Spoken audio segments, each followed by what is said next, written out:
everyone, this is Joe Gamble and I'm here today to give you all a succinct overview of the brand spanking new Fryette Deliverance Series II Plus.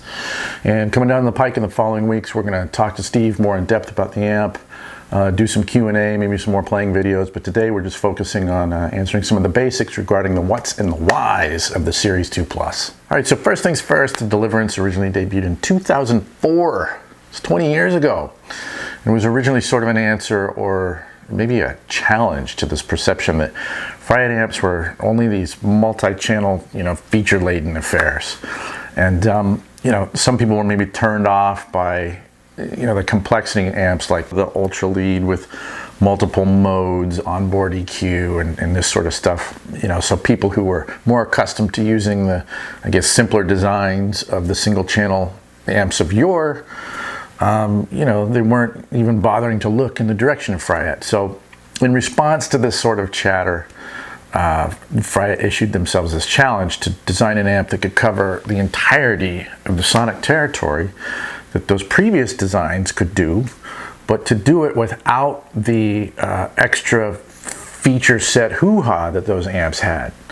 So in the end, the attitude behind the Deliverance was like, all right, so you think Fryette's only for multiple channel tech dorks, huh? All right.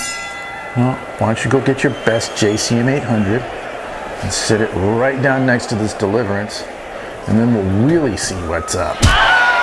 And so with all that in mind, the original iteration of the Deliverance was purposefully a pretty stark affair. So no effects loop and no switching whatsoever. And that version lasted in the marketplace for 17 years until the Series II made its debut in late 21. So the Series II was a big step forward for the Deliverance in terms of its live performance functionality, because it added the effects loop and made it foot switchable. And it took the more or less switch, which is like, the gain boost, made that foot switchable. And then the solo knob got added to the front panel, so you could better balance your solo volume with your rhythm volume.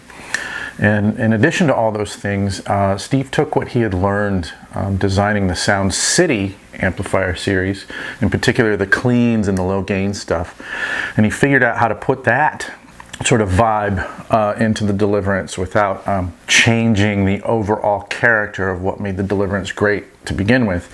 But it gave the cleans a lot more girth and dimensionality and sweetness, and that all made its way into the Series II. And if you want to hear more of Steve's thoughts on that amp around the time that it came out, we made some great interview content that I'll link to in the description below.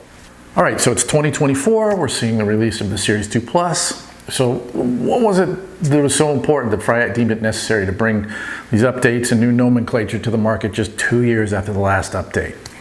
Well, it turns out it's two basic things. Number one is yet again a concern with live playing functionality, and in particular the ability to not just dial up all of the great high gain tones that the amp has traditionally been known for, but also being able to tap into all this great new clean and low gain enhancement stuff that's been made possible by the Series II and the Series II Plus. So that's number one.